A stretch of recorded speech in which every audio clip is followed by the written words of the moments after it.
And 'tis our fast intent to shake all cares and business from our age, conferring them on younger strengths, while we, unburthened, crawl towards death. Our son of Cornwall, and you, our no less loving son of Albany, we have this hour a constant will to publish our daughter's several dowers, that future strife may be prevented now. The princes, France and Burgundy, great rivals in our youngest daughter's love, long in our court have made their amorous sojourn, and here are to be answered. Tell me, my daughters, since now we will divest us both of rule, interest of territory, cares of state, which of you, shall we say, doth love us most, that we our largest bounty may extend where nature doth with merits challenge? Goneril, our eldest born, speak first. Sir, I love you more than words can wield the matter, dearer than eyesight, space and liberty, beyond what can be valued, rich or rare, no less than life, with grace, health, beauty, honor, as much as child e'er loved or father found, a love that makes breath poor and speech unable. Beyond all manner of so much, I love you. What shall Cordelia do? Love, and be silent. Of all these bounds, even from this line to this, with shadowy forests, and with champaigns rich, with plenteous rivers and wide-skirted meads, we make thee lady to dine, and Albany's issue be this perpetual. What says our second daughter, our dearest Regan, wife to Cornwall? Speak. Sir, I am made of the selfsame metal that my sister is, and prize me at her worth. In my true heart I find she names my very deed of love. Only she comes too short. That I profess myself an enemy to all other joys which the most precious square of sense possesses, and find I am alone felicitate in your dear highness love. Then poor Cordelia, and yet not so, since I am sure my love's more richer than my tongue. To thee and thine hereditary ever remain this ample third of our fair kingdom, no less in space, validity, and pleasure than that conferred on Goneril. Now, our joy, although the last, not least, to whose young love the vines of France and milk of Burgundy strive to be interest, what can you say? To draw a third more opulent than your sisters? Speak. Nothing, my lord. Nothing? Nothing. Nothing will come of nothing. Speak again. Unhappy that I am, I cannot heave my heart into my mouth. I love your majesty according to my bond, no more nor less. How? Cordelia, mend your speech a little, lest it may mar your fortunes. Good my lord, you have begot me, bred me, loved me. I return those duties back as our right fit. Obey you, love you, and most honor you. Why have my sisters husbands if they say they love you all? Haply when I shall wed that lord whose hand must take my plight, shall carry half my love with him, half my care and duty. Sure I shall never marry like my sisters to love my father all. But goes thy heart with this? Aye, good my lord. So young, and so untender. So young, my lord, and true. Let it be so. Thy truth, then, be thy dower. For by the sacred radiance of the sun, the mysteries of Hecate and the night, by all the operation of the orbs from which we do exist and cease to be, here I disclaim all my paternal care, propinquity and property of blood, and as a stranger to my heart and me, hold thee from this forever.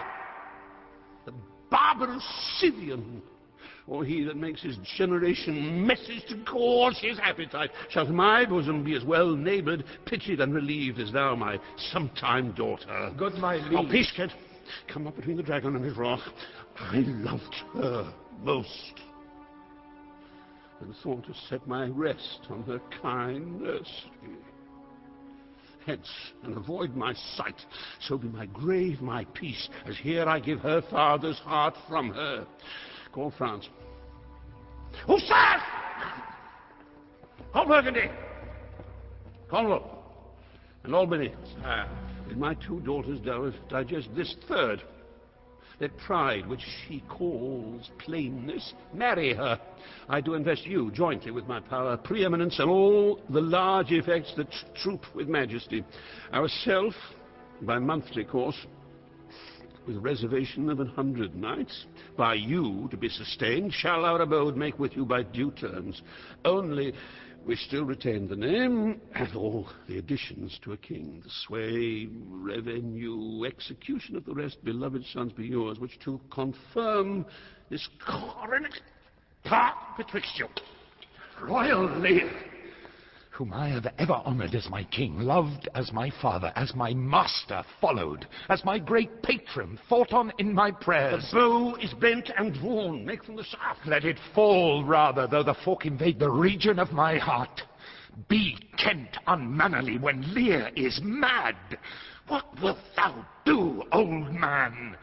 Think'st thou that duty shall have bread to speak when power to flattery bows? Reserve thy state, and in thy best consideration check this hideous rashness. Answer my life, my judgment. Thy youngest daughter does not love thee least, nor are those empty-hearted whose low sound reverbs no hollowness. And on thy life no more. My life I never held but as a pawn to wage against thy enemies, nor fear to lose it, thy safety being the motive. Out of my sight! See better, Lear, and let me still remain the true blank of thine eye. Now, by Apollo! Now by Apollo, king, thou swear'st thy gods in vain. Oh, vassal! Miscreant! Yes, sir! Forbear! Do. Kill thy physician, and the fee bestow upon thy foul disease. Revoke thy doom, or whilst I can vent clamour from my throat, I'll tell thee thou dost evil. Hear me, recreant! On thine allegiance, hear me! Since thou hast sought to make us break our vow, which we durst never yet, and with strained pride to come between our sentence and our power, which nor our nature nor our place can bear, our potency made good, take thy reward. 5 days we do allot thee for provision to shield thee from diseases of the world, and on the 6th to turn thy hated back upon our kingdom. If on the 10th day following thy banished trunk be found in our dominions, the moment is thy death. Away, for Jupiter, the sun of the universe. Fare thee well, king. Sit thus thou wilt appear. Freedom lives hence, and banishment is here. Cordelia, the gods to their dear shelter take thee, maid, that justly think'st and hast most rightly said. And your large speeches may your deeds approve, that good effects may spring from words of love. Thus Kent, O princes, bids you all adieu. He'll shape his old course in a country new. Here's France and Burgundy, my noble lord. My lord of Burgundy, we first address you, who with this king hath a rival for our daughter. What, in the least, will you require in present dower with her, or cease your quest of love? Most royal majesty, I crave no more than what your highness offered, nor will you tender less. Right noble Burgundy, when she was dear to us, we did hold her so. But now her price is fallen. So there she stands.